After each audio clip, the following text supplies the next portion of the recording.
Assalamualaikum warahmatullahi wabarakatuh. Nama saya Lulu Zahira Kuntadi dari kelas 01 SAKP 003. Pada video kali ini saya akan mempresentasikan mengenai hierarki dan keterampilan manajerial untuk memenuhi tugas mata kuliah pengantar manajemen. Pada materi kali ini, kita akan membahas 3 poin materi. Yang pertama itu ada hierarki manajemen, yang kedua keterampilan manajerial, dan yang ketiga fungsi manajer dalam manajemen. Yang pertama, pengertian dari hierarki. Hierarki sendiri adalah sebuah alat yang digunakan untuk memahami masalah secara kompleks, di mana masalah tersebut diuraikan ke dalam elemen-elemen yang bersangkutan, kemudian menyusun elemen tersebut secara hierarkis, dan akhirnya dilakukan penilaian atas elemen-elemen yang bersangkutan, sekaligus menentukan keputusan yang mana yang akan diambil. Proses penyusunan elemen secara hierarkis ini meliputi pengelompokan elemen-elemen yang bersifat homogen.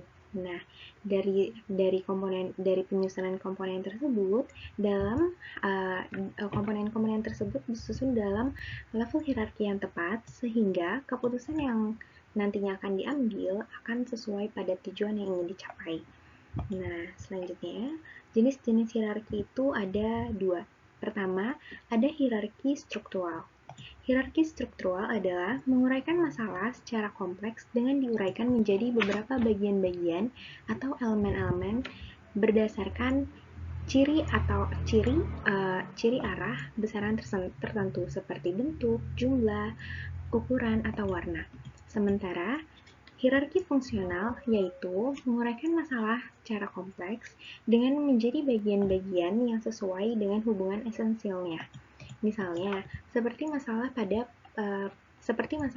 pemimpin yang dapat diuraikan menjadi tujuan utama, yaitu mencari pemimpin dengan kriteria yang sesuai dan alternatif pemimpin yang memenuhi persyaratan. Selanjutnya, pengertian dari hierarki manajemen sendiri. Manajemen biasanya didefinisikan sebagai fungsi manajer, yaitu suatu proses perencanaan, perorganisasian, kepemimpinan, dan pengendalian. Hierarki manajemen sendiri berarti suatu proses sistematik yang menekankan keterlibatan dan aktivitas yang saling terkait untuk mencapai sasaran yang telah ditetapkan. Selanjutnya kita akan membahas tingkatan hierarki manajemen. Hierarki manajemen ini terdiri dari 3 tingkatan. Yang pertama itu bisa dilihat ada top level management. Top level management bertanggung jawab atas keseluruhan organisasi yang terdiri dari sekelompok kecil eksekutif. Biasanya itu top level management ini terdiri dari presiden, CEO, atau petinggi-petinggi lainnya. Nah, salah satu tugas top level management itu merencanakan kebijakan dan strategi perusahaan. Nah, yang kedua ada middle level management. Middle level management ini bertanggung jawab kepada top level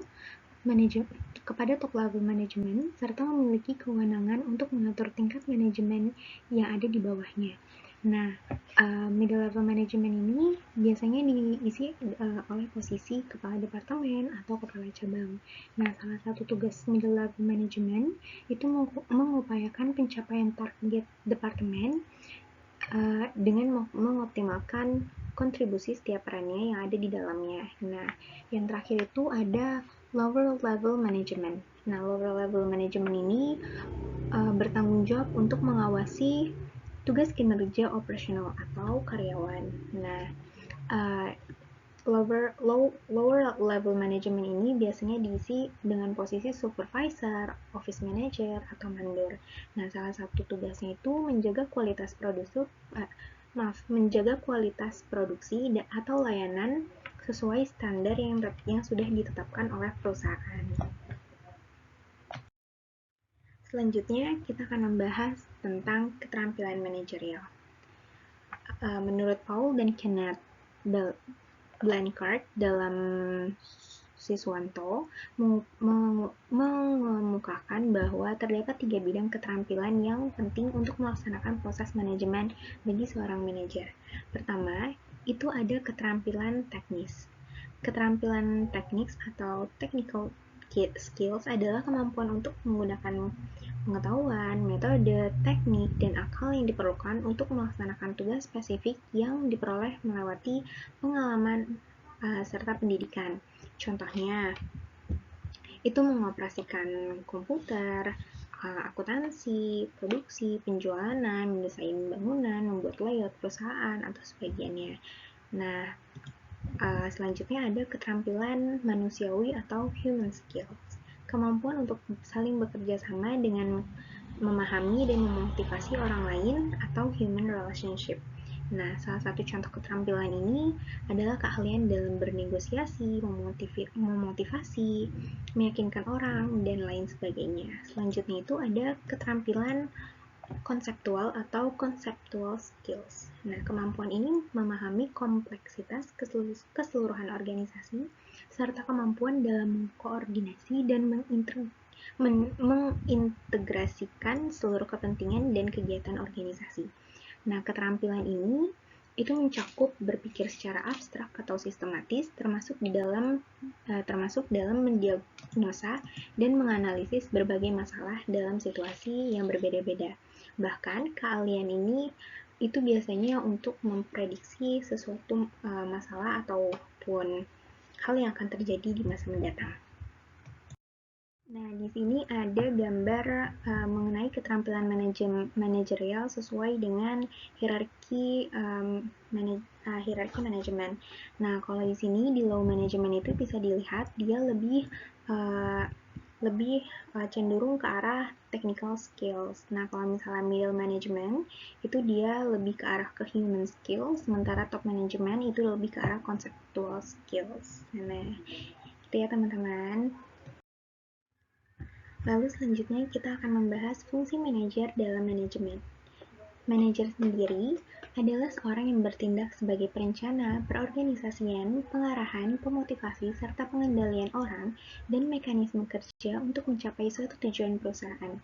Manajer harus memiliki sikap akuntabilitas, yaitu sikap bertanggung jawab pada apa yang mereka capai dan lakukan. Kajian fungsi manajer secara garis besar dapat dilihat dari dua arah. Yang pertama, yaitu fungsi manajer ke dalam organisasi. Dalam fungsi manajer ke dalam organisasi, itu dapat dilihat dari dua sudut. Yang pertama itu, fungsi manajer dari sudut proses. Dalam proses manajemen, seorang manajer akan menjalankan fungsi-fungsi manajemen, yaitu yang pertama ada perencanaan atau planning, ada perorganisasian atau organizing, ada pengarahan atau actuating, dan yang terakhir ada pengawasan atau controlling. Yang selanjutnya itu ada fungsional manager dari sudut spesialisasi kerja, yaitu merupakan penerapan sesuai bidang kerja yang ada. Nah, yang pertama itu ada fungsi keuangan, fungsi ketenagakerjaan, pemasaran, fungsi pembelian, serta fungsi produk. Nah, selanjutnya di sini ada fungsi manajer keluar organisasi.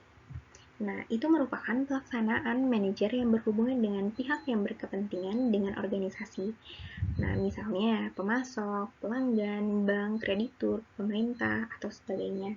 Jadi, fungsi manajer ini sebagai pihak yang menghubungkan antara perusahaan dengan organisasi di luar perusahaan. Nah, fungsi manajer keluar organisasi itu, yang pertama itu ada penyampaian informasi ekonomis kepada pihak yang berkepentingan dengan organisasi, seperti pemegang saham atau investor.